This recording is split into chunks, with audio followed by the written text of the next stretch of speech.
Сегодня мы разберем 251 главу магической битвы, увидим финалочку тактики сражения Юты и Юдзи, а также то, на что это ответит сам Рёмен Сукуна. И да, нам наконец-то покажут, что там с Мегуми Фушигура. Глава получилась просто разрывной, так что я не смог удержаться и не записать для вас видос. Ну а также напоминаю, что прочитать свою любимую манху Манхуа вы сможете на remanga.org. Здорово, ребятки анимешники, у микрофона Зик. А вот ребята, которые оставили свой коммент под прошлым роликом. Ну а мы начинаем.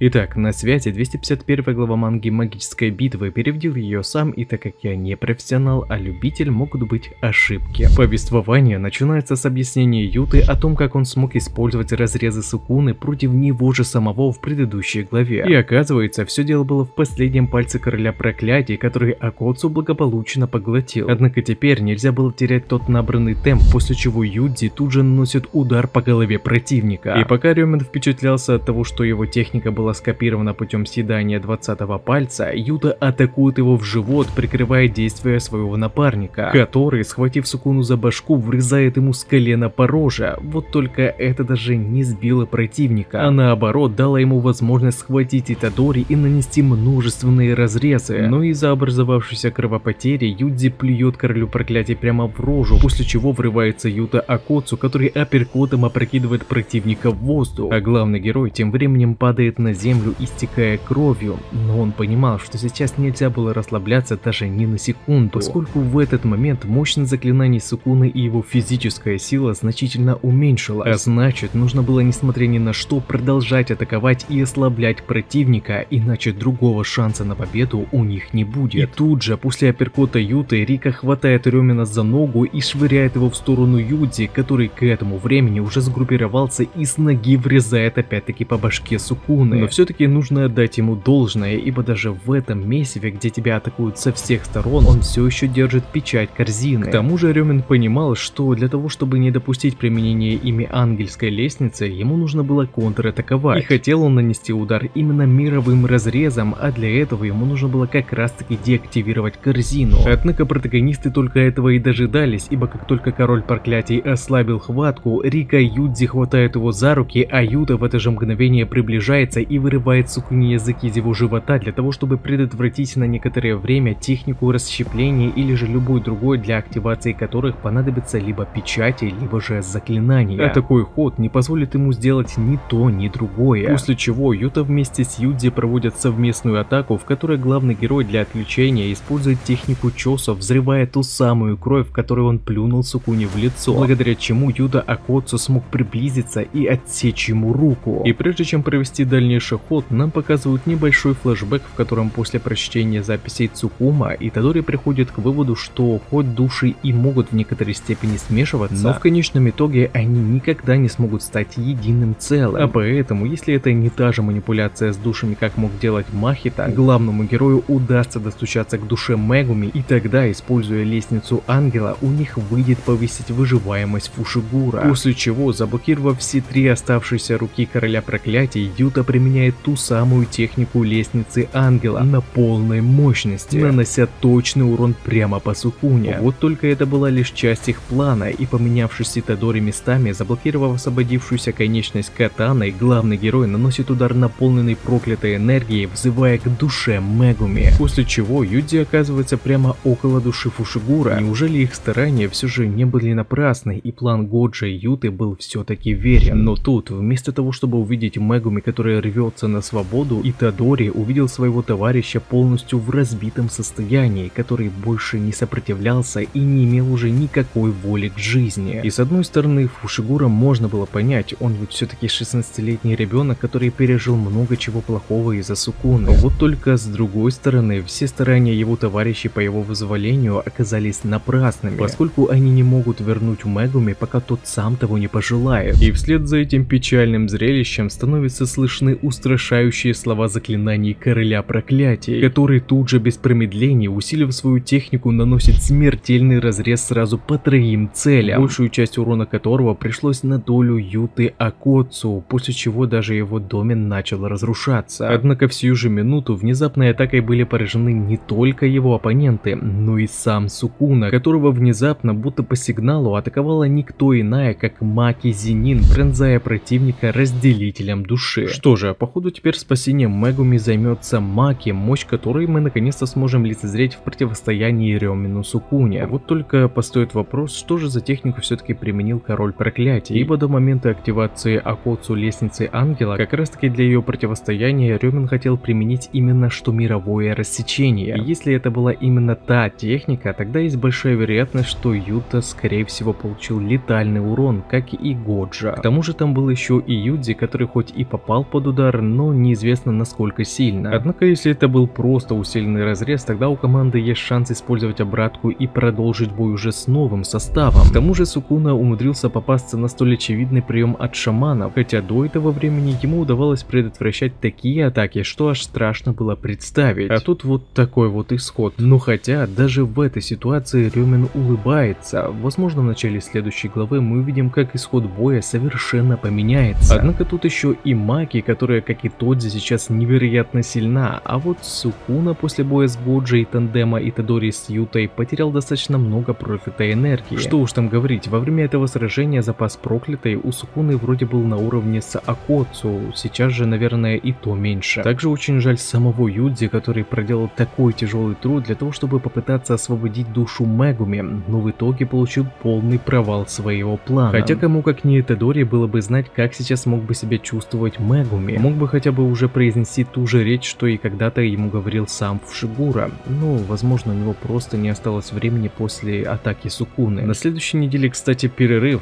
Вовремя я решил, конечно, сделать видос по магичке. Что же, будем тогда ожидать новую главу уже через неделю. И также не забывайте, что почитать свою любимую мангу и не только, вы сможете на remanga.org. А на этом ролик подходит к концу. Пишите в комментариях, что вам понравилось, а что не понравилось, и несколько комментариев попадут в следующие ролики. Если тебе понравился ролик, тогда лайк и подписка для меня будет лучшей благодарностью. А также не забываем про колокольчик, ведь в последнее время не всем приходит уведомления. Всем спасибо за ваш просмотр, мирного неба вам над головой и всем пока-пока.